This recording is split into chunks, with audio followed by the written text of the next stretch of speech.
Hello, today we're going to look at how to make patterns to make dresses and coats and different clothes for me. Hope you'll come and join us. So what I've got here is an assortment of different rulers which are used for making the curves on your dresses. So all of these things would have been used if you've got a dress or a t-shirt or something like that. So I don't know if you can see, they're all different shapes and they've got different bits which go around. Quite nice. There's a little bit more expensive one. These were in a really cheap pack. And this one here, would you believe, is actually metric, which is amazing because you don't get many metric things. But these are all the sorts of things, I mean, that comes out from in there. So those are what you can get to do different things. This shows you how to do mark up buttonholes and all sorts of stuff like that. So these are really good. They're quite expensive, but you know, you pay money, you take your choice. I use these when I'm dressmaking and I'm making patterns for dresses or little t-shirts and stuff like that for the children. But when I'm doing the dolls, what I tend to do is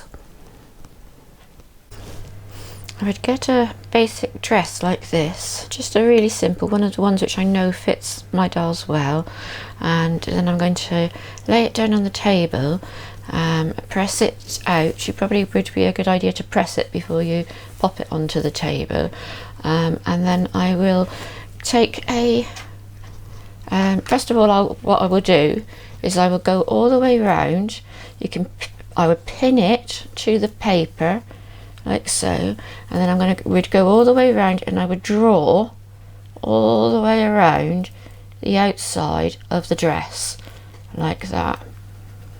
And this would be your stitching line. So as you can see, you definitely need to pin it, and you'd go all the way around the outside, and you just take your time going all the way around the outside like that. Okay, so that would be the front, and then you turn it over and have another piece of paper to make your back. And then what I do is I'm going to get a 1/4 inch button, and I find this works really well, and I'm going to put it onto the side of my paper where my line is. I'm going to draw my line a little bit darker. You want a pencil with a nice sharp bit on the end so you can get those lines nice and close to the fabric. Just going to do this a bit darker so you can see. Yeah, so I've got my button. I'm going to put it on the edge of my line like that, and then I'm going to take my pencil and I'm going to draw my pencil, and as I move my button along I'm going to draw that line. And then what I will come and do after, if it's a straight line, I'll just use my ruler to make that straight line. Now you can get that and you can say, right, that's the 1/4 inch, which it is.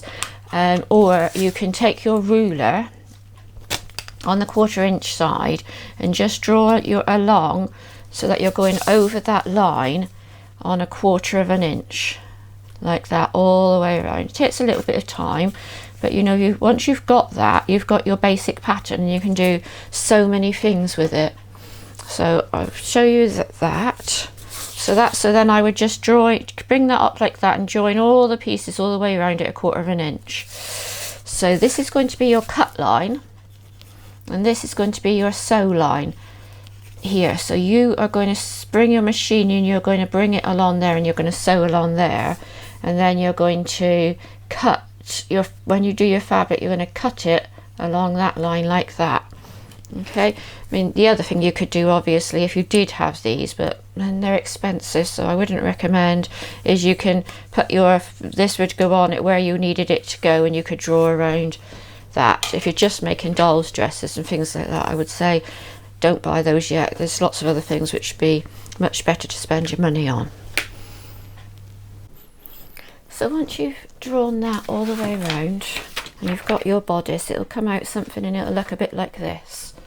Okay, now this is the free pattern from the owl dress, the first basic dress bodice. Now we're going to be using this pattern loads and loads and loads, but we're just going to make variations on them. Okay, so that's the bodice and these are the backs. And when you cut these out, we always cut out 2 of the bodice and 2 of the left side and 2 of the right side of the backs. So what we would do then is we'll look at this bodice. Now this is the right size bodice for Liliana. Oh, no, sorry. This is the right size bodice for Caitlin, and Caitlin's going to be my model today. Okay, so she's just here. So that would fit any of your 18-inch dolls. Okay, some of the 18-inch dolls, what you need to do is take your tape measure and just measure your doll, because some of them have chunkier bodies.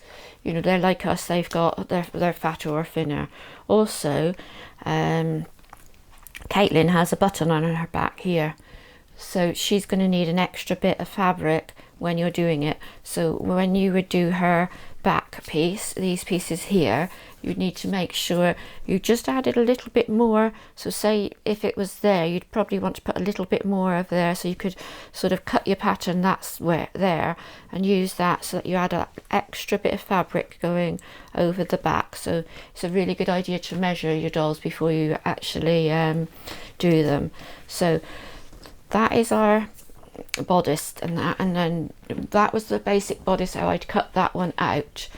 Then I've got some other bodices. Now this one here is exactly the same as this bodice, but as you can see I've made it shorter. Now this would work, say if you wanted to make a t-shirt for your doll, or a little shirt for your doll which only came up to here. Okay, so you'd have it up here rather than down here. All right, so that would be like that. So all you'd have to do is get your basic pattern and cut it across there, and that would sort of be about that height there, like that. So you'd have it about that sort of size, just up to that line there, and that would give you that pattern. And then you could have a dress skirt, which you just add a few, whatever you took off here, you'd add onto your skirt. So that would give you that bit. And then you do exactly the same. You take your back pieces of bodice and you'd cut those, and you make them exactly the same, just like that. You'd put them on like that, and then you just cut those bottom pieces off, and that's going to give you a much smaller shirt. What you could do then is, if you don't want to turn the bottom over, you can put something like a rickrack or a piece of lace or something like that along the bottom, and you'll have a really nice top. And then I'm just extended it a tiny bit, same pattern, but I brought it down a little bit. And you see that? Hopefully you can see that. I've just made it slightly longer on the sides, and then I would use that as a pajama top, say, and I do exactly the same with the back. So whatever I did on the front, I just add, I think I added just an extra, what was that, an extra inch onto the bottom to make my pajama top. And it's all that same pattern. You could then say, if this is your front, you could put a piece of lace going down the front here, or a piece of rickrack, something like that. You could put on one of those badges, like the sew-on badges. I think they're like a patch, aren't they? And you can just sew that on and have something on the front of it. You could just have buttons down the front, whatever you liked, and that would make a really nice pajama top. And then here, I'm just extended it a lot further. Now this wasn't the same, I didn't actually use the same pattern as this, I just made my own pattern up to make a coat. So I've made it longer down on the sides, and then the front sort of matches the same. Okay, so the front is sort of reasonably the same, but I wanted to give it sort of slightly longer arms, because with it being a coat, she might have something on underneath, so she'd want a little bit extra there on the arms. So I just extended it a little bit on the arms there. And you might want to as well think about how you're going to turn the coat. So this is your front of it, so you're probably going to want to turn that piece back. So that would be the middle of your bodice, and you want that much to be able to turn back. So that's my coat pattern, and the same with the back. I just made it slightly more on the arms. Okay, so that would just give you all those patterns. So you know, there's so many different variations on just this basic pattern. And then when you came to your skirt, which is the similar in all of them, and there will be a witch's dress pattern coming up which shows you how to extend this skirt down. So you add, say, another 2 inches or so, I think it is, onto the bottom of the skirt, and that will give you a long dress for the doll. Also, you could have something with your skirt so you didn't have it so flared. You could make the skirt, whereas we've got our skirt is about this long and then double it, you could actually say make it shorter and have much less of a skirt on it. So that's another way of getting, you know, making a variation on your doll's outfit. So basically that's how I make my patterns up for the dolls. I find that's the easiest way. If you've got a doll's t-shirt or something like that, which is a different shape, which doesn't sort of come in so much, you know, use that as well. Draw around it just the same way as I've done the dress, and that'll work really well. So I just wanted to show you one more way I've been working with patterns, making patterns. And this is a coat I'm hoping to make. Sometimes the things I make don't turn out right, and you know, you have to try it and move it around and do different things. So first of all, what I would do is I would take my piece of paper or fabric and I would fold it in half. This is just a different way of doing it. And I'd have a piece of fabric which was about this big in a square like that, because I know that that's going to fit against her body okay. And then I would take my back of my bodice and I would just sort of draw around the outside of it like that, and I'd draw those arms in there, and then I'd do exactly the same on this side, and then I'd cut that out, and I'd cut all that out and the other bit of arm out here. So I just have that cut like that. I'd probably cut it all the way to the edge there. So my piece of paper is going to look like this. My piece of fabric, sorry, is going to look like this. And then I would bring in my doll. I've just tied her hair back out of the way. She's going to be my model. And I'd place it on her like that. And then I'd start pinning onto it to get the measurements. And I'll show you how I would do that. So here is the piece, which I will have cut at the top. And then you'll have fabric coming out this way. And then what I would do is I'd only work on one side, okay, and then I'd take a piece of chalk onto my big square of fabric, and I would draw. I'd want my piece to come over here. Well, I know that this piece of bodice is going to work for that, because I know that that fits her. Okay, so I'm going to I would put my chalk on there and work onto that piece of fabric in that middle line and draw around that. So you could do that just onto the table when you've got it on the table. All right, if you're doing something a bit different, obviously you might not want to use this bodice sort of shape. So I've done that, but what I want to make sure is with my arms, with being it's a coat, I want to bring them down slightly further. So you can see I've just started working with this piece of fabric. So I would stretch my arms down just a little bit further like that. Then, once I've got that right, I'd play around with it on there with that bodice, and then I'd think, right, I need to come down this sort of length. So I've got my square and it's coming out here, and I'm going to take my piece of chalk and I'm going to draw a line just roughly, and I did a line much bigger than what I've just cut it to, and drew it along the outside like that. Then once that's done, you can start then and do exactly the same with the front. Use your front bodice piece, but when you do anything with the front of it, especially if it's going to be a coat or something, you're going to need a piece to turn under, because you want that nice straight edge. So I'd give myself an extra, I think it's 1.5 inches. Yeah, no, I'd give myself an extra 2 inches to play with. So I pinned it all in and I worked it out exactly the same as I did on the back. Give myself an extra 2 inches there and work that piece out. And then I've got the pieces and I put them together and I put them on the doll. So once I'd got to that stage, I pinned them together on each shoulder and then slipped my doll in like that. And then these dolls are really good for this because, poor thing, I can pop pins down it where I want it to lay. So if I want it to lay like this,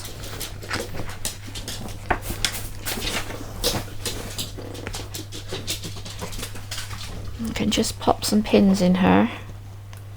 Poor thing.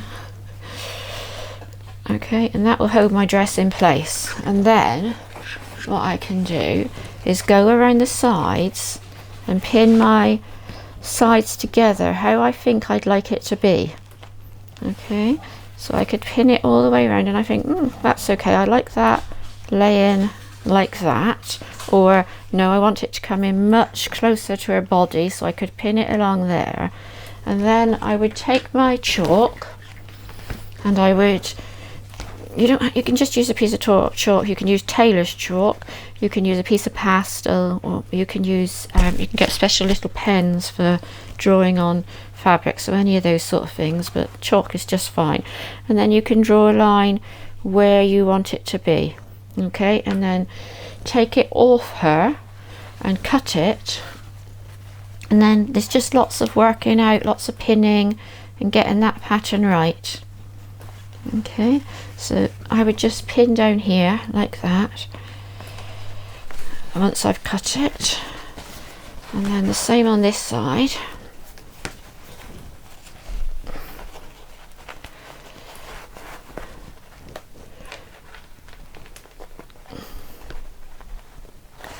And then when she stands up,